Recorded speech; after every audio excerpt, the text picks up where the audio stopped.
You are now tuned in to the DJ Big B Show. All right, ladies and gentlemen, boys and girls, people of all ages, I would like to welcome you all to the third episode of the DJ Big B Show. I'm your host, DJ Big B. We have a legend in the building, a legend, with baseball, college sports, all that. Mr. Walter Smith. How you doing today, sir? All right, Brandon, how you doing? I'm doing good, doing all right. It's really, an honor to be interviewing you, I know a lot about you. We're going to mention a surprise at the end of the episode, but, for a lot of people who don't know, tell them how, you got started with, what inspired you to become an athletic trainer? Well, it's kind of a unique story, Brandon. My goal in life when I was coming up as a young man, 10, 11 years old, is that I wanted to be a professional athlete so I could make enough money so I could let my parents retire. I got so sick and tired of seeing my parents work all the time, all day long, and I had nothing that I could do to help them, and that really bothered me. So I tried to play high school sports. Started elementary school, really. In the 5th grade, I was on my elementary school where I went to John Hope Elementary, right there in 4th Ward. Went to John Hope Elementary, made the 8th grade team, but I didn't play very much. Made the 9th grade, 5th grade team, 6th grade team, and the 7th grade team. But I didn't, in 3 years, I think I might have played in 2 games. I was a true bench warmer, I guess. So now we go to David T. Howard as an 8th grader. My buddies that lived in the same neighborhood, we all hung out together. We did everything together, basically. Didn't do much, but go to the movie theaters, primarily, just play a little sports on the side, whatever. But I was on the team, but didn't play very much. I played another 1 or 2 games, because we didn't play by 5 games anyway, 8th grade. So now we're going to the 9th grade. In my 9th grade year, I went to David T. Howard. David T. Howard High School, famous for Walt Frazier and several other highly recognized athletes in the Atlanta area. Get to the 9th grade, and Coach Porches, who basically my 9th grade coach, had a policy that if you didn't weigh, I think it was 110 pounds. If you weigh 110 pounds, you couldn't play for him because he figured you get hurt. And I think I weighed like 99 pounds. I wasn't very big at all. And plus, I had no playing experience because I sat on the bench for 4 years, basically. Wow. And so he told me I couldn't come out. I was too small. So I came home, and at that time we were living on Auburn Avenue, across from Ebenezer Baptist Church, which is where Dr. King baptized me. We owned a service station across the street from the church. So I came home, and I was in tears, cried all night, was upset, because all my buddies were bigger than me, so they was on the team. Right. So I go into school the next morning, and Mr. Totis sees me in the hall and stops me. And he said, first thing, he know my name. He said, "What's your name?" I told my name. He said, "Look, I saw how disappointed you were yesterday about not getting on the team." He said, "I tell you what, why don't you be my trainer?" And Brandon, I didn't know what that was at the time. I'm 13 years old. I don't know what athletic training is. It might have been go up on top of the building and jump off. But I just instinctively said, "Okay, coach, how I do it?" And he said, "Okay, well, come out to football practice this afternoon, and I'll tell you what to do." So school's out, and I go out there, and I'm standing out there ready to get all excited what I'm be doing. I don't even know what I'm be doing anyway. But come to find out, the biggest thing I did all day was give players water. Give people water. Every time the cooler got empty, fill it up, get water. Right. So I went home. Went home. I never came back the next day, did the same thing. So on the 3rd day, I said, I've been coming out here 3 days, and Mr. Coach ain't said nothing to me about what I'm supposed to be doing. Right. And so I stopped him after practice. "Coach," I said, "you told me to come out here, and I've been out here 3 days, and you ain't told me what to do." And his answer to that question was, Brad, he said, "I just want to see you going to show up." And that's kind of like been my theme for my whole career. I just show up. And anybody that know me know that Walt going to be here. I ain't got to worry about Walt. Walt going to be here. So we finished the the 8th grade season. Okay, now we're gonna go to the 9th grade. Now, back during that time, as a 9th grader, and every person that knows who was here in Atlanta knows, as a 9th grade athlete, every sport had a B team. 9th grade football, 9th grade B team basketball, 19 B team, 19 B team track and field, whatever it was, baseball didn't matter. But all the guys came to school at the same time in August. So what Mr. Graves at the time, the head coach would do, he would say, okay, all the B team must go down that field, in the field, and the varsity stays up here. So when the guys running off, as a 9th grader, I'm running off too, because I'm thinking I'm a 9th grade trainer. And Coach Graves stopped me. He said, "Whoa, where are you going?" And I said, "Mr. Graves, I'm going to B team." He said, "Nobody told you?" I said, "Told me what, Coach?" He said, "We voted to let you come to the varsity as a 9th grader." And he said, "Get your butt down to the varsity." So as I'm running back down, and a lot of my buddies picked on me because I didn't make the B team with them. And I was looking out, and some told me, said, "Whoa, look behind you, look at your friends, see where they're going." Because I was the only 9th grader on the varsity football team that ended up winning the state championship for the city of Atlanta. Oh, wow. I think we went undefeated, if I'm not mistaken. And I was a part of that team. You know, I was the only 9th grader on that team as a trainer, not a player, but as a trainer. Wow. So quite naturally, I go from 9th grade to 10th grade, the same thing. Now in the 11th grade, I'm voted as the head student trainer because there was 2 seniors in front of me, but I guess I was a little bit, coaches felt I was a little bit more important than they were, because they knew they could depend on me, but them guys may come to practice, they may not come, who knows. But they knew Walker will always be here, he's going to do everything we tell him to do. Right. So now I'm in the 9th grade, 10th grade rather, football season goes. We had a good football team when I was in high school. We really did. But we only won that one championship though. Right. You know, but then we get to the 11th grade, and all hell breaks loose. Scooter Fresh is over in Vietnam. Right. And quite naturally, if you ain't going to college, especially as a black boy, I mean, you're going to get drafted. Simple as that. You're going to get drafted. That's what Muhammad Ali had to deal with.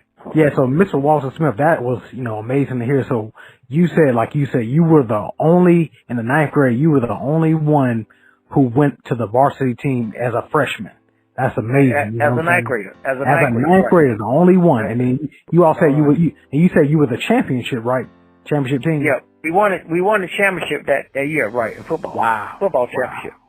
Oh, okay. Yeah. Oh, wow. And you were the only one, like you said, that really, like your friends, probably didn't expect that to happen. Well, that's amazing to hear that you were a trainer, for the, as an only freshman that was on the varsity, you know what I'm saying? Even though you didn't play, that's still a major accomplishment.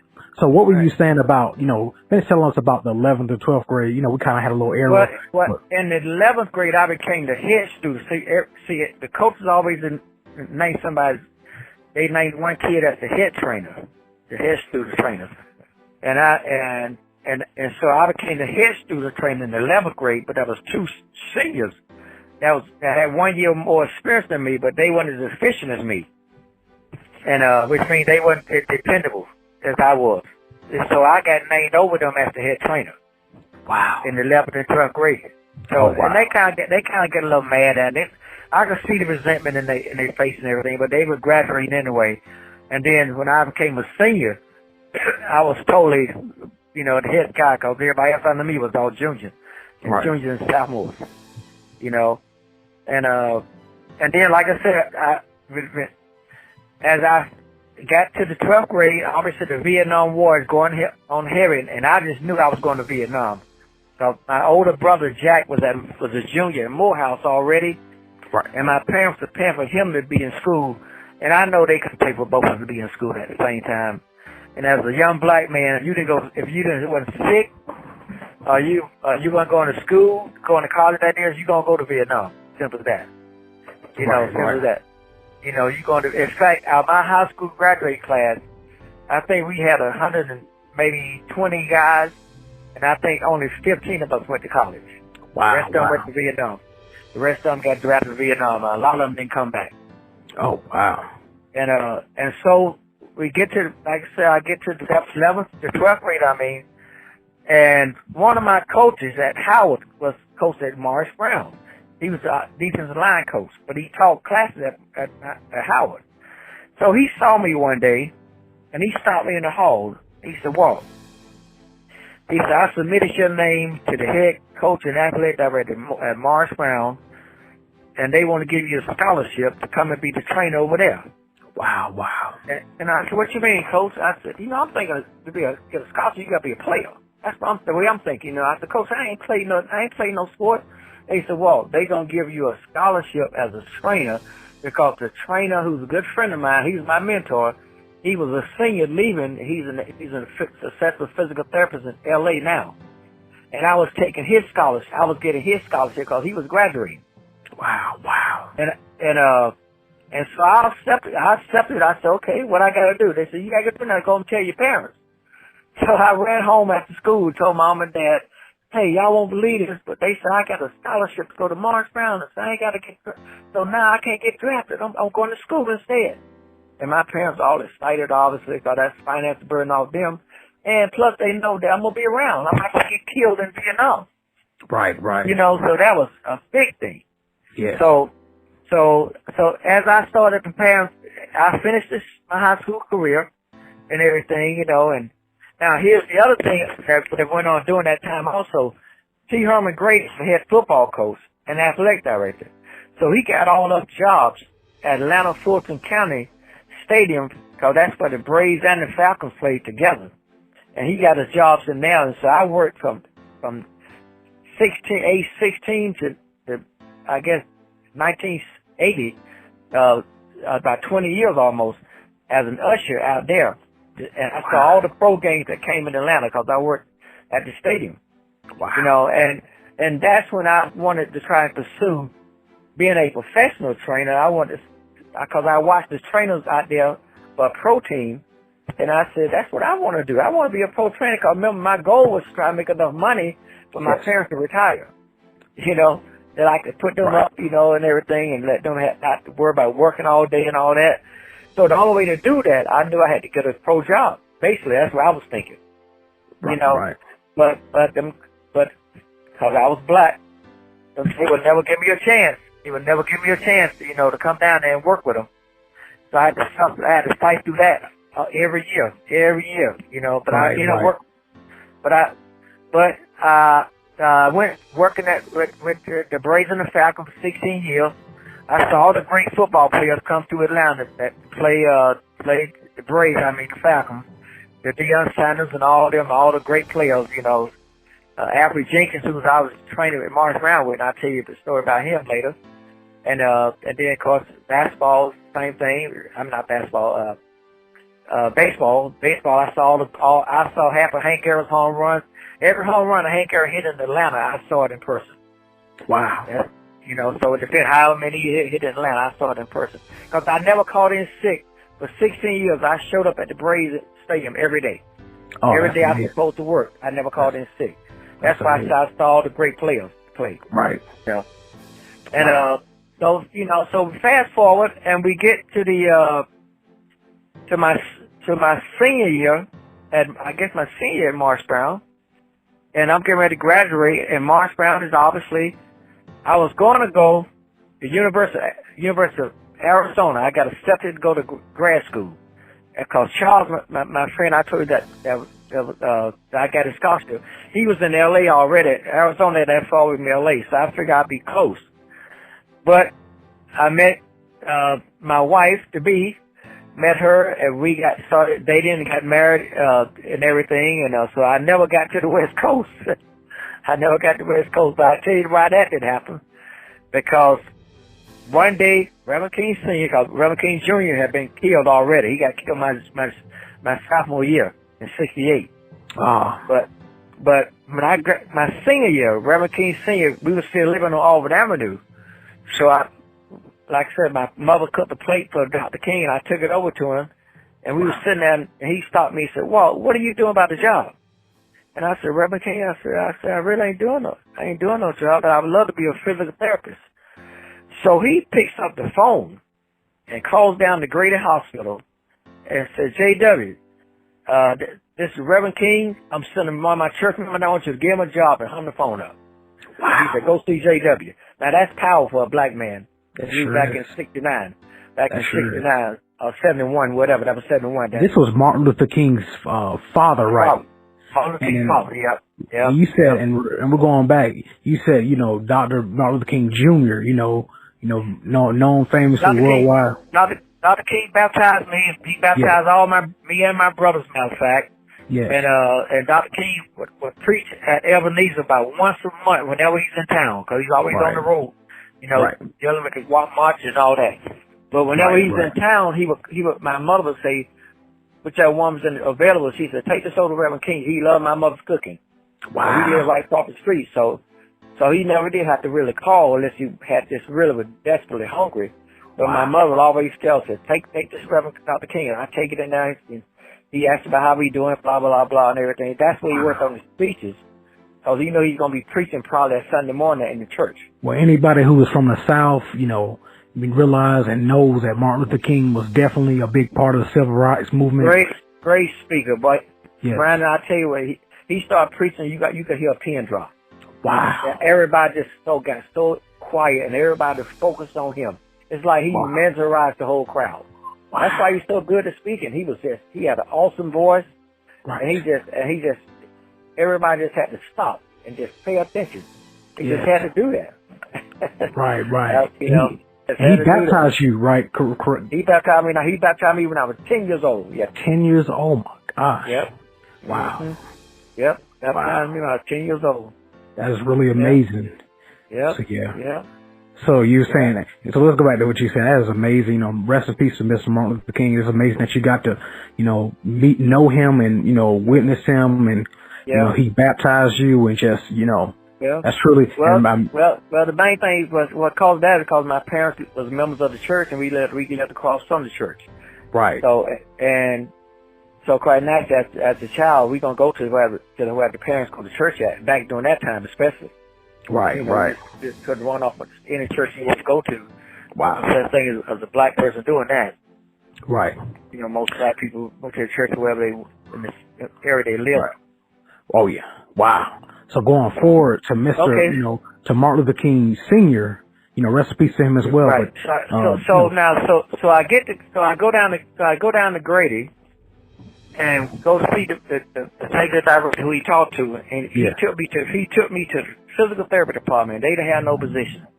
They didn't have no opening. They only brought in 10, 12 people a year to work, blah, blah, blah. Now they already had.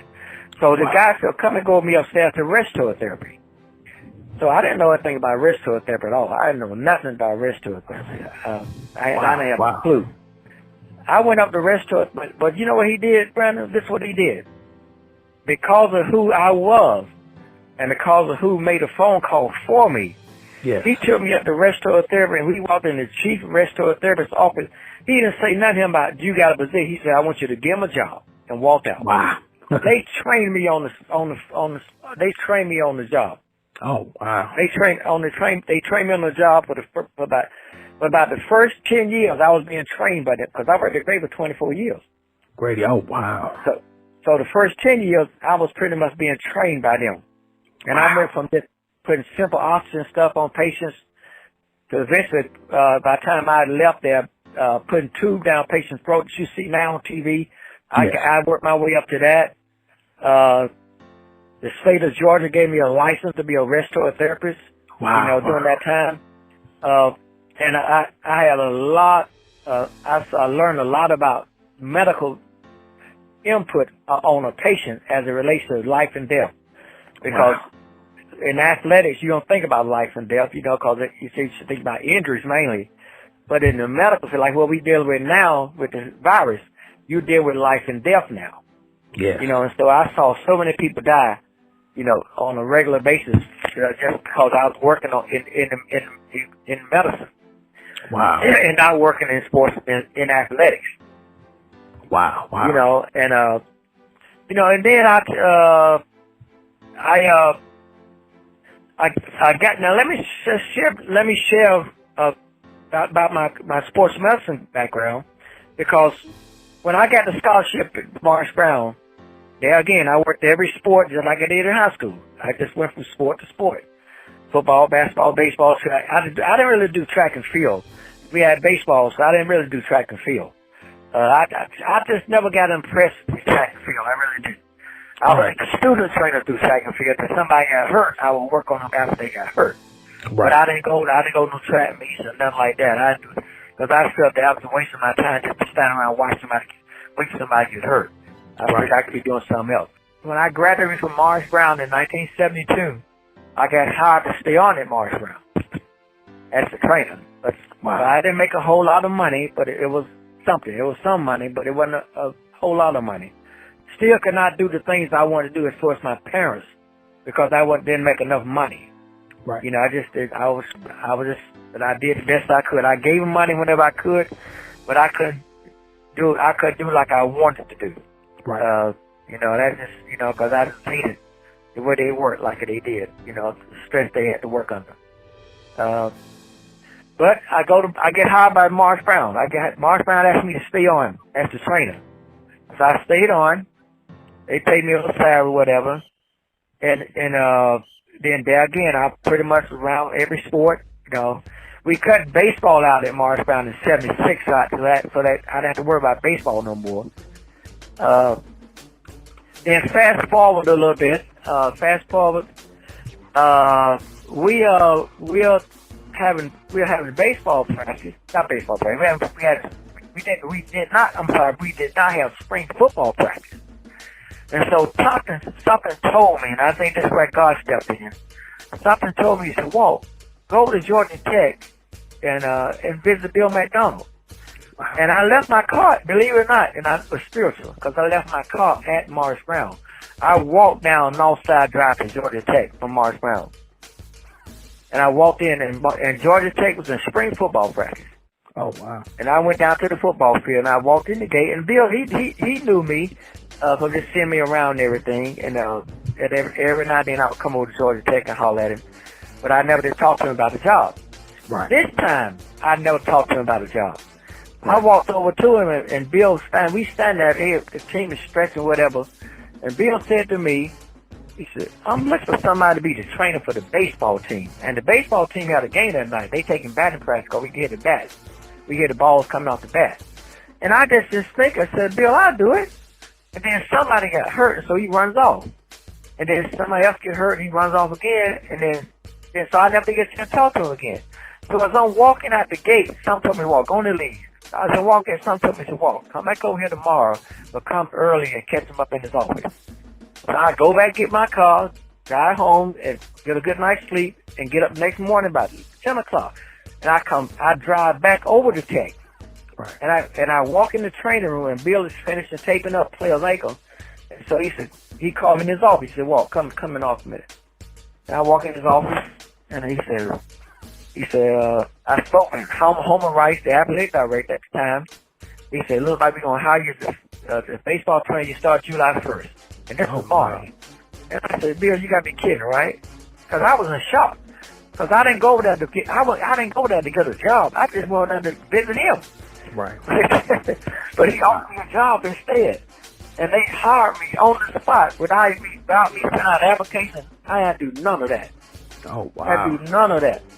And so he introduced me to the baseball coach and everything. And so next thing you know, because we didn't have spring football, I kind of like started going over to Tech instead. You know, and I worked the last part of, I worked in the training room before I got officially hired with the football team, because they was in spring football practice, remember? They was having spring football practice. We didn't at Morris Brown. Wow. So officially July 1st, I started, and I had to tell, you know, the people in Morris Brown I had to accept the job at Georgia Tech. You know, and everything. So they didn't think right with them. Yeah. But that's how I ended up getting hired at Georgia Tech, though. It was a blessing in disguise. Really is a blessing. And what I've accomplished in my career, you know, is unbelievable. Yes. And you know, and that's how I got started. You know, basically that's the groundwork how I got started. Oh wow, that is amazing. Like you say, you went straight. When you were in, when you were in high school, you were, as a freshman, you got put on, the varsity team. From high school, you went on to Morris Brown, and then when you went from Morris Brown, you went on to go on to Georgia Tech, and that's just really, that's amazing. You know what I'm saying? Then you had to skip kind of like the whole flock of filling out applications, having to have this, having to have this kind of certification, having to have, this background, all this different type of stuff. And like you said, it was truly a blessing from God, he saw your heart, he felt your heart. I tell people this whenever I have a personal conversation with them. I tell people this. I said, I really believe that God, when I was born, that God reached down and touched me and said, you're going to be a trainer, but you're going to be special. Right. Because when I look at what I had to go through, the racial discrimination that I went through for years and years and years, not being given a chance, and other white kids were being given a chance. When I think about what I went through, I could have easily quit. Yes. I could have easily quit, and give up. But I didn't give up, though. I didn't give up. I just kept showing up every day, just showing up, doing my job, most times I'd be the last person to leave the locker room because I'd be one locking up the locker room. Right. Everybody else is gone but me. Wow. So I've done that 100 times or more. Who knows? I can't remember. Oh wow. But I don't regret it because that kept me dedicated to the program. It really did. Right. And then you were you were a college baseball athletic trainer for Georgia Tech for how long? 30 years. Wow. 30 years. That is a long time. 30 years and 1,244 wins. Oh, wow. And I really believe I'm the winningest athletic trainer in the history of college sports. Yes. I really believe that. Yes. Oh, wow. And speaking of that, you have your honors and awards. I'm gonna tell you why I say that, Brandon. I'm gonna tell you why I say that. Because my first maybe 10 to 12 years at Tech, most of the teams that we played, they didn't have a trainer with them. So one of they guys got hurt, I had to go work on him. Oh, wow. The opposite team. The opposing team, right? Yeah, so I think I'm the reason that a lot of these guys, these schools started hiring trainers for baseball because everybody that played us saw that I was over there. And I just happened to be a black man. But they weren't thinking about that. But the fact that they knew that every time one of the players got hurt on the visiting team, walk run out there. Because ain't no train over there. Right. Even University of Georgia was sending a baseball team up here without a trainer. They did that for about 10 years. Then they finally started sending somebody. Wow. So that's why I can say that I think I'm the winningest athletic trainer in college baseball. Because 30 years, Brandon, we never had a losing season at Georgia Tech. Oh, the 30 years I was there, we never had a losing season, which means I'm winning 25 to 30 games every year. Oh, wow. And that's why I adds up to 1,200 wins. Wow. That's amazing. That's really an amazing story. Yep. And let's speak on, so you have a lot of honors, and awards. Can we speak on that as well? Now, what I can say about that is that I finally got a chance to spend time with the 4 summers in the NFL. 2 with the Philadelphia Eagles, 2 with the Falcons, and 1 with the Miami Dolphins. Wow. But they would never give me a job, though. They finally would let me come and visit and work as an intern, but it took them 15 years to do that. Wow. Because I started doing that in 1972. And my first year with that was 1985.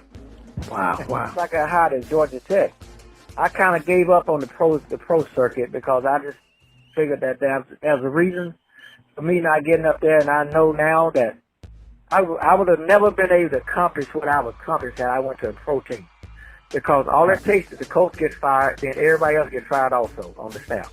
Right. So I might have been on the pro team for 1 year, and they'll never get another job. Who knows? Right. So that's why I said, well, I don't need no pro job. I got one of the best jobs in the country working at Georgia Tech. Right on point. It's a well-known school. Yes. Got a great athletic program. Especially at that time, because we sent so many guys to the pros, it's unreal. I mean, Right. you know, we sent so many guys to pros, you know, and I got to learn and know people, you know, and Brandon, I used to go to this pro baseball trainers meeting every year in January before we start baseball practice. And you know, for 10 years I was the only black trainer in the audience. Wow. So I still got like a sore thumb. They all knew me. Right, You know? right. And I had my Georgia Tech shirt on, so I just went to anybody. That guy worked at Georgia Tech. Right. That's right there. And they all love me, man. And I made a lot of friends, man. A lot of friends, you know. And you know, I brought that same convention, that same meeting rather, to Atlanta twice, because it originated out of L.A. But the L.A. doctors for the California Angels, he told me, he said, "Walt, we want to bring this to Atlanta. Can you do it for us?" And sure enough, I did it twice for him. Oh, I did it twice. Wow. That's amazing. So yeah, you know, Mr. Walt Swift, that's really an amazing story, you know, for you to tell us, you know, like I say, you know, all of what you went through, you know, like all of what you did. You know what I'm saying? You know, you did a lot, you went through a lot. And like you say, to be the only, you know, like you say, African American to, you know, kind of like represent Georgia Tech. And then like you say, you'd be out there and they were like, wow, you know, like you say, all of what you went through, because you were in, you know, you were living in the time periods of, you know, racism, you know, all of that. And, you know, for you to, you know, stand and, you know, just, you know, show everybody that, you know, that you made it happen and you did it and you didn't give up and you kept on and you didn't stop. You know, that is really, really, you know, an amazing story. And then, like I say, anybody who's listening, anybody who's, you know, tuned in right now, you know, if you all want to, you know, become a, you know, athletic trainer, you know what I'm saying? You know, you really can, you know, go off of what Mr. Walter Smith said. Like you say, don't give up. You keep going. Don't stop. Don't take no for an answer. You know, when you feel like giving up, you don't give up. You know what I'm saying? You know, you see he stuck with it. And, you know, he got a lot of, you know, honors and awards. And we're going to go through some of those right now. I'm going to mention it. So in 1972, you were cited as an outstanding athletic of America for, you know, the athletic training. No, that's an athlete's book. It's a big old book, 500 pages almost. Wow. And I think I'm the only trainer in the book. They recognize athletes, and I tell you what, one of the Heisman Trophy winners, Pat Sullivan, who played at Auburn, he's on the same page with me. To show you the back to the, but I'm on now for being a trainer. He's on now for being a Heisman Trophy winner. Wow, that's amazing. Yeah, and, and that's supposed to be a special award. I got the book here at home, you know, and everything. And but that was one of my first awards after I finished March Brown, because that was my senior year at March Brown. Wow, your senior year. And then in 1985, you were at the Extra Point Club Inc., you know, Aaron Watson Award for athletic training for the Atlanta University Center. Yep, that was a part that was given by the coaches from the Atlanta University, Morehouse Clark, and Marsh Brown. Yeah, that was a special award that was given outstanding award for athletic training. Wow. Because at that time, I was the only trainer they used to. In 1982, you were inducted into the Morris Brown College Athletic Hall of Fame. So, you know, all that hard work you put in that Morris Brown, you know, paid off. Oh, yeah. Yep. Wow. And just so you know, I'm pushing now to get inducted to the Georgia Tech Hall of Fame. Which will make me be the first black staff in Georgia Tech's Hall of Fame. Georgia Tech has had all those black athletes that are in the Hall of Fame, but they don't have a black coach or staff in the Hall of Fame yet. Oh, so wow. To be the first. Yeah, and you need to be the first. You know, I'm definitely want to hope to push that. And if anybody who's listening on the Georgia Tech, you know, I believe, you know, needs to happen. You deserve it. You definitely deserve it. You definitely put in a lot of work, and you definitely put in a lot more work than some of these people out here. I'm just being honest, you know what I'm saying? So I think it should happen. I know it should happen, and you deserve it. And like I say, you know, congratulations on that. And also in '97 for Morris Brown, you got inducted into the Sports Medicine Hall of Fame, right? That's what we did. And when I went back over to Morris Brown to restart the training in the new stadium that we have. Yes. And what I did, and at that time I had 20 student trainers, believe it or not. Right. I had 20 kids that wanted to be trainers. And so what I did, I started, and I said, we're going to start a Morris Brown Sports Medicine Hall of Fame, and we was over about 2 years after I started that program, and we had about five of my doctors and 6 of my students I put in there. Wow. I put myself in as the director, or whatever. And then Morris Brown kind of like went into that financial thing, and we kind of like never had to shut down. Wow. Because had we been to stay, if Morris Brown had been to stay open, ain't no telling what that would look like now. Yeah. 10 years later, whatever. Wow. But that's something I started myself, and I added myself to that. That was not as prestigious as everything else. So that was done by me. Right. Oh, wow. That's amazing. But just so you know, and people know, I got about 10 student trainers that are trained under me that are actually working in the field somewhere. Wow. And 2 of them are at the pro level, working pro football. Oh, wow. Wow. So they train under you, and then now they're walking in your footsteps, and now they're in, doing pro teams and 2 of them at the pro in the NFL, and the rest of them at either high school or college. Wow. That was amazing. And then also as well, 96, you were the host athletic trainer for the 1996 Olympics, men and women's, the dream team. For the boys and girls, really. Yeah. Wow. That was a lot of fun. That's because I was doing some consulting work with Atlanta Metro at the time. Wow. And Bobby Olive, a good friend of mine who went to Tennessee State, he called me one day and said, "Walt, can you come over and see me, man?" And when I went over there, he showed me the training room. He said, "I want to show you our training." He said, "Is there any way you can help us get this started back and train the students like you did at Morris Brown?" And so I said, "Yeah, I'll do it." I said, "I come over there about an hour every day, 3 days a week, whatever." Well, there again, college fate, whatever. Those kids that worked under me over there, they was very interested. If I'm not mistaken, the basketball, they only had 2 sports, basketball and women's softball. And the basketball team, I think, won 3 straight junior college championships in the state of Georgia. If I'm not mistaken. And they had some great players. They really did. Oh, wow. But I worked over at Metro 10 years, believe it or not. It was kind of like a part-time job. And they gave me a little stipend, for working, some pay for gas, whatever. But I just enjoyed being there. It's just another way of me meeting people, at that time, sharing my knowledge with kids and everything. But that job also allowed me to be the host trainer for the Dream Team in '96. That's on my list you see right there in front of you. Wow. And that's when Charles Barkley and Josh Barkley, David Robinson, Scottie Pippen. Wow. It was great.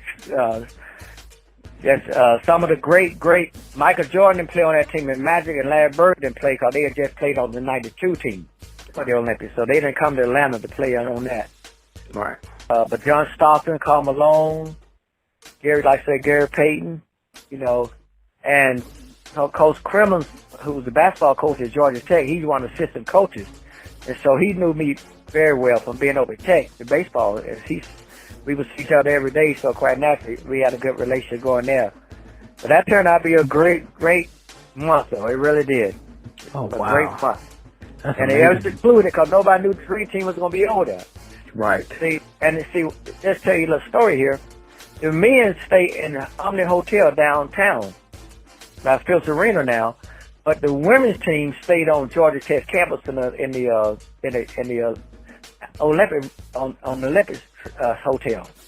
And wow. Because these guys were considered pros, and I guess they were considered the women pros at the time. I don't know, but they didn't have the power the NFL guys, the NBA guys had.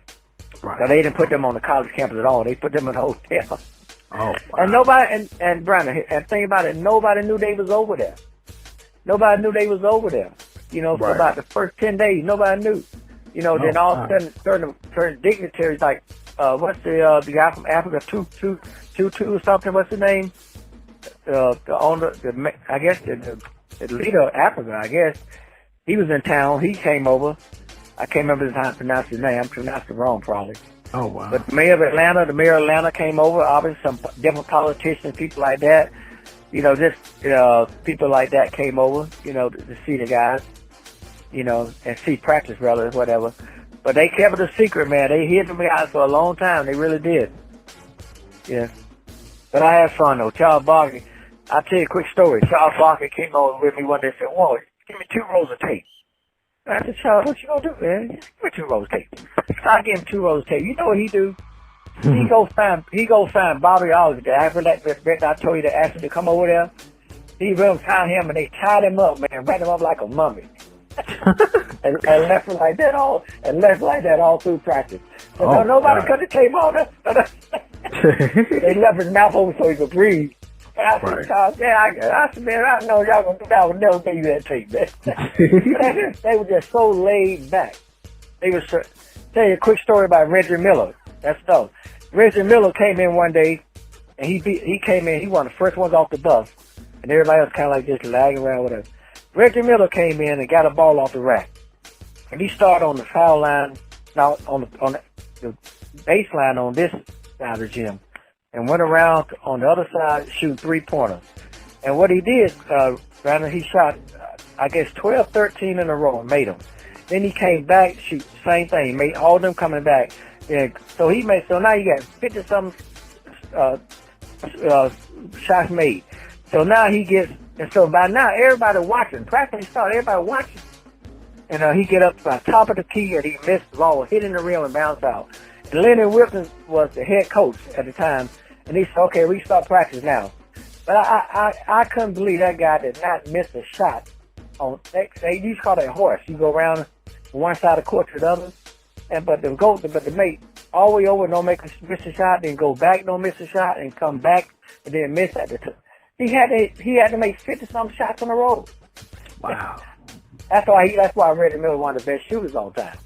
So he could shoot, no doubt about that. Wow. He could shoot. But that was one of the highlights of my career, though, just being able to be there. Yeah. Because there again, how many trainers can say they was an Olympic trainer? Right. Only a handful. Only a handful. Right.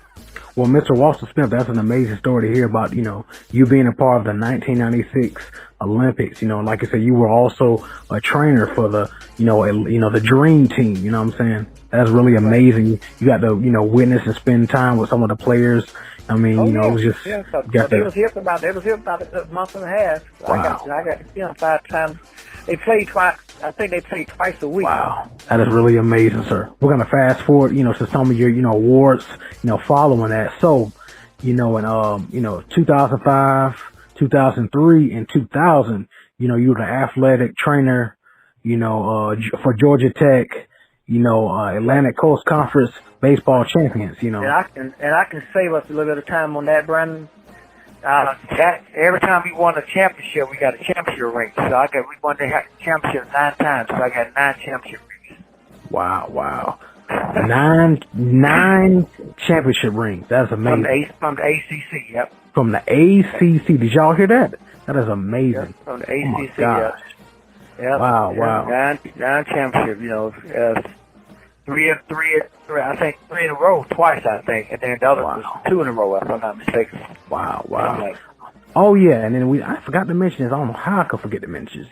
So in 2003, the naming of the athletic training room, was a Walter C. Smith athletic training room at the, Russ Chandler Baseball Stadium, which is at Georgia Tech. So you got the training room named after you. Well, what happened is that in order for a room to be named after you at Georgia Tech, somebody got to come up with $150,000, I think. So the former players raised $150,000. Guys that took care of it, went to the pros. Wow. They got together and raised $150,000 to pay for it. Yeah. So did you all hear that? All the players came together and spent over $100,000. Not all of them, not some of them. Well, not some of them. Well, still, was a good amount. That's still amazing for them to come together because, you were well deserved. Over $120,000. They came together and they named the training room after you. That is truly, amazing. That's truly, wow. Did you all hear that? So in 1999, I'd like to mention that you brought the LSU football team to Morris Brown College. Could you tell us a little bit about that? Right. What it is, it was in December, and I was in my office. School was out for us, and school was out for Morris Brown also. and it's the Peach Bowl. And the Peach Bowl committee had Clemson coming to Georgia Tech to practice for the Peach Bowl. But they had LSU going to Lovett High School. So there again, I really believe in spiritual connection with God. Some told me to, well, call down to LSU and talk to Jeff Boss. He's the equipment manager. And Poe Jeff is dead now. He's the equipment manager for Clemson at the time. Rest in peace to him as well. Yeah. I said, Jeff, this is Walt Smith, man, from Georgia State. He said, hey, Walt, how you doing, bro? I said, let me ask something. I said, where they got y'all going for the Peach Bowl to practice? He said, they got us going to Lovett High School. I said, look, why don't y'all stop by when y'all land, come by Morrisbound first, and let me show you where my school got. He said, okay, Walt, since you called me, we'll stop by there. So they flew up, and I went over earlier and got everything set up for them at Morrisbound, made sure everything was organized just like they used to. And they told the Peach Bowl committee, we want to go by Morrisbound first. And they said, why y'all want to go there? Just being sarcastic, whatever. So we just want to go by there and see what they got. So I got a call from the trainer. He told me come and look. So the Peach Bowl people let them come, brought them over there. And they walked in that building, Brandon, and they could not believe what they saw. Wow. There ain't no way a black college supposed to have a setup like this. We had an NFL setup at Morrisbound. I went over there and I labeled every door with information about the coaches, this, coaches that, trainers, whatever, weight room, training room, blah, blah, blah, meeting room, interview room. Everything was just laid out for them. And them players couldn't believe it. They said, how can a black college have this here? They couldn't believe it. And LSU has 15 guys on that team that got drafted in the NFL. Oh, wow. And see what Lovett had, what they gonna do going to Lovett, they were standing at the Marriott, first of all, downtown, the Marquee. Right. They was gonna get dressed out their room, come down with their football stuff on, get on the bus, ride all the way out to Lovett High School, have a 2-hour practice, come back, get back on the bus with the uniform dirty now, with it's sweaty, whatever. Other people get on it and go to the room and shower. Whereas with Morris Brown, they come out the room with their warm-up suit on. A warm-up suit, that you wear to the dinner if you want to. And they get on the bus and come over to the stadium and go in the stadium and find their locker and get dressed with their clothes right there, their uniform right there. And then take a shower after and get back on the bus. And it was so first class that it just blew their mind. Wow. Blew their mind. And LSU gave me a check for $5,000. That was 5 days, $5,000 to get to Morris Brown. Wow. $5,000. I gave a check to Mr. Bright, turned it over to him, the athletic director. And so, and Barbara Smith, my wife, she worked the parking lot. All them sports fans bring them Winnebagers with them. And they got a parking for 4 or 5 days, so she made another $4,000 from them. So between the two of us, we made Morris Brown College, which was closed at Christmas, we made them $9,000. Wow. And turn in, Oh my gosh. And it was unreal. And of course, LSU ended up winning the game. Wow. Oh my gosh. That is amazing. That was a great, and I went over there and met them every day over there, and I was there in case they needed something. They really didn't need nothing though. Right. And actually, one of the students that trained under me was already at LSU as a freshman. She saw me and ran and gave me a big hug. She said, I'm so glad we were coming over here because I was hoping I would see you. Oh, wow. And you see what kind of effect you left on people? Oh, yeah. They really enjoy, like you say. She was a freshman at LSU on that team. Wow. Yeah. That is amazing. Yep. And then, like I say, through your, Georgia Tech career as well, the trainer with the most wins in the history of college athletes, didn't you? That's what I feel that until somebody got to show me what. Because here's the thing, Brandon. It's got to be somebody. First of all, I'm gonna eliminate who it can't be. It can't be a football trainer because they don't play enough games. Right. Okay. It ain't a basketball trainer because they don't play enough games. And the only trainer that you would have in basketball had to be with the NBA guys. Right. Probably for either the Boston Celtics trainer or the Lakers trainer when they both of them win the championship. But none of them played over 100 games though in a year's time. Wow. You know, so it's got to be one of those guys. You know, see, it's got you ain't got enough wins. You don't have enough wins. You know, and plus you got to remember now. You got to remember what I said earlier. For about 10 years, my first 10 years at Tech, nobody had a trainer going with baseball. Right. I think I'm the reason that now you see college trainers at baseball games because I started. Right. I really believe I started that. And I believe it as well. Oh yeah, so Mr. Walter Smith, you know, I know you have a picture with you know, Charlie Sheen. Could you please tell us about that? Yes, we was at baseball practice one day and we found out that Charlie Sheen was in town and he was staying at one of the downtown hotels, and so he wanted to come over to the baseball field because he played baseball. That's why he played through baseball movies. So he came over with one of our athletic directors, brought him down to the baseball field. We was in practice at the time. I was inside working on one of our players in the training room. And so Charlie asked our head coach, could he field some ground balls and could he take batting practice? And coach said, sure. They let him take it. But after he finished, he said, as he told the athletic director, he said, look, my arm is bothering me. You know, my shoulder mainly, it was a little sore. He said, well, let's take you inside to see Walt, the trainer. So they brought him inside, and he had his media guy with him, I guess. And so Charlie got up on the table, and he told his media guy to take a picture. And that's how I got the picture, because from his media guy took the picture. Well, he took a picture of him getting treatment on his shoulder, you know, which consisted of some heat, electrical stim, ultrasound, exercises. And all of a sudden, Charlie says his elbow pain, his shoulder pain went away. Wow. One treatment, you know. And that's been kind of like one of the success stories of my career, is that I know how to get people well. Yeah. And if something I can't handle, I refer it to somebody else. Right. But I've done a great job in getting people well, and I think that's going back to we talked in my segment with Brandon earlier, is that we never had a losing season at Tech because we always had our best players on the field. Right. Which means I got them well. Right. You know, which means I got them well. They can go play. Wow. When you have your best players on the field, you got a chance to win. Yes. Yep. That's amazing. And speaking of acting and actors, like you were saying about Charlie Sheen, you know, the movie $1 Million Arm was actually filmed in your office at Georgia Tech. That was named the Walter C. Smith. Right. You know, yes, like your name after you. Right. And to tell you that story, we were playing at Greensville, the ACC tournament. That particular tournament we lost, but we played in championship game on Sunday.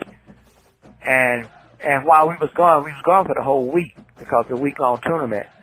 The $1 Million Arm was being filmed at Georgia Tech, you know, while we was gone because there wasn't no baseball team down. And so when we came back, they were just finishing up when we came back in town. And then I saw I can't remember who it was. One of the ladies that was with him, I guess she was more like a hostess kind of. She told me that she came in the training room where I was because I was unloading putting everything back up. And she said, I want to tell you that we filmed in the room right here. This your room, right? I said, yeah, that's okay, no problem. I said, it's going to be in the movie? She started laughing jokes. She said, yeah, it'll be in the movie. I said, okay. And sure enough, you know, there's a scene with them talking in the building, in the training room. And that training room is my room. Right. That's the boss room training room. Wow. That's really amazing. And they filmed it right there in the Walter C. Smith, you know, the room, the training room named after you. And they put that in the movie, The $1 Million Arm. And that is a great movie, by the way. I encourage everybody to look at it. See it. It's a great movie. Yeah. And I saw it too. I've seen that movie a few times. You know, it's really, really a good movie. If y'all haven't seen it, go see it. And like I said, you know, it's a scene where they're in there talking in the training room, and that is Mr. Walter Smith's, you know, his training room. You know what I'm saying? You know, that is really amazing, sir, that they, you know, they named that after you, and then they were using it for that movie. Oh yeah. Yeah. Because see, the room is impressive. When you look at it, it's impressive. Yes. You know, that's why they have to. They need, to my knowledge, they didn't even change nothing. Yes. I don't remember them putting that out in the hallway and that. Everything looked the same when I came in the door. Yes. Wow. You know, it says a lot about, you know, about the makeup of the room, that it looked like a training room. That's what it looked like. Yes.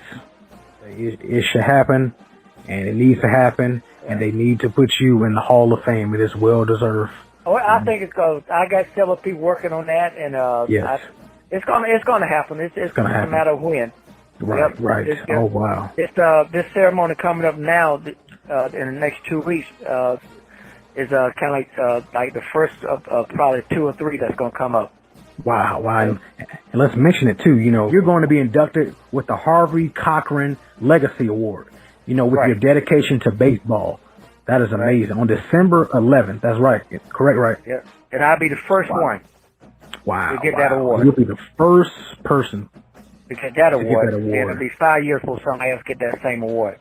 And it'll be 5 years till the next person gets that award. That is amazing. Right. That is really, really amazing. Like I say, that's going to be happening on December 11th. So that's going to be coming up real soon in a couple of weeks. That's amazing, sir. You know what I'm saying? You know, that's really, you know, like I say, your hard work is paid off. And then, like I say, down the line, you know, you should definitely be inducted to the Georgia Tech Hall of Fame. But like I say, December 11th, you'll be inducted, you know, with the Harvey Cochran Legacy Award, you know what I mean, with your dedication to baseball. And that just shows how dedicated you were, you know, for baseball, you know what I'm saying? You know, so, and, you know, I'll be there because, you know, the reason why I'll be there, because I bet you all are wondering and listening, this is my grandfather, you know, so. So that's the big surprise that was at the end of this episode. I want y'all to let y'all know this is my grandfather. He's done so much. You know, he's well deserving for his awards. You know what I'm saying? You know, he's, you know, I've seen it. I've witnessed it. You know, me as a kid growing up, I saw how the players, you know, they loved him. They, you know, they enjoyed him. I used to, you know, go to his, you know, the baseball camp.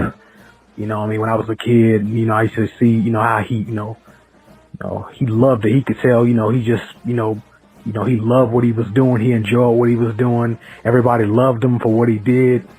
Like I say, you know, it's amazing that he's going to be getting inducted, you know, the first inductee, you know, receiving this award, you know, with the Harvey Cochran Legacy Award, you know what I'm saying? And it's just for, you know, that's for his dedication to baseball, you know what I'm saying? The first one receiving this award. Oh, yeah, well, anybody who's listening right now, you know what I mean, we just want to thank Mr. Walt Smith for his time, you know what I'm saying, real quick. And, you know, if anybody's interested in becoming, you know, an athletic trainer or get into sports medicine, Mr. Walt Smith, just tell them what kind of advice and words of encouragement that you would give to them. You know what I'm saying? Okay. Well, the first thing is it's the field that you got to get into early. And what I mean by that is you got to start basically in high school. Now, the sooner you start, the quicker you're going to advance. You know, you got to be dedicated. You got to know that you're not an athlete. You know, you're not an athlete. You're a part of the staff. You know, which you like the coaches almost. It's not as prestige as the coaches. But you got to be dedicated. You got to show up. You got to make a commitment. You know, you got to just meet as many people you can. Ask questions. Try and get names and phone numbers of people that you can contact. You know, and just pray like I did. You know, and eventually, you know, if it's meant for you, you'll get it. You know, you'll get it if it's meant for you. But it ain't easy, but it is. And one of my goals coming up now, when once all the virus get out of here, I want to see if I can get black trainers in pro baseball. We don't really have any black trainers in pro baseball. We finally got them in the NFL, and we finally got them in pro basketball, but we don't have them, and we definitely got them in college basketball. College basketball, you see that all the time. But we don't have them in pro football, in pro baseball, I mean. So hopefully I can jumpstart that career with somebody, a future black trainer over there at some point in time. A lot of women are getting into the field, so if you're a female, don't worry about it. Believe me, women are getting into sports medicine every day, so don't feel left out. Just keep meeting people, talking to people, you know, and going through the work. Right. Hope that helps, you know, if the information passed on. Wow. You all heard that. You all take those words of encouragement that Mr. Walter Smith gave you all. My grandfather, You know what I'm saying? You know, you all take that in, you know, and use it. You know what I'm saying? Like you say, this is somebody who is dedicated, you know, somebody who, you know, it was his passion. You know what I mean? He loved what he did. He loves what he do. You know, he knows a lot of people. You know, I remember all of my life, he's always been there for me, reached out to people, you know, to help me with, you know, with just everything. You know what I'm saying? He knows a lot of people. Like you say, build contacts, you know, meet people, get phone numbers, emails, all of that. You know what I'm saying? You know, and then like you say, anybody who's trying to get into it, you know what I mean? You got to give it your all, give 100%, put God first. And like you say, it'll happen if you just put, you know, your hard work into it. You know what I'm saying? And, Mr. Walter Smith, aka my grandfather, I want to just thank you so much for your time. You know, thank you for giving us your words of wisdom. You have a really, really, you know, remarkable story. You know, very, very, you know, interesting story. You know, I want to thank you for sharing that with us. You know what I mean? You know, like I say, you're truly a blessing. And, you know, I know you know, God's bless you tremendous, you know, in tremendous ways. And, you know, congratulations on your, you know, induction, you know, for the Harvey Cochran Legacy Award, you know, on December 11th coming soon. And, like you say, you know, everybody be safe out there, you know, with this virus situation, you know what I'm saying? And, you know, just thank you so much, you know, Mr. Walter Smith, for being the third guest on the DJBIGB show. Thank you so much for your time. Okay, Brandon, thank you. Make sure you log on to DJBIGB.com.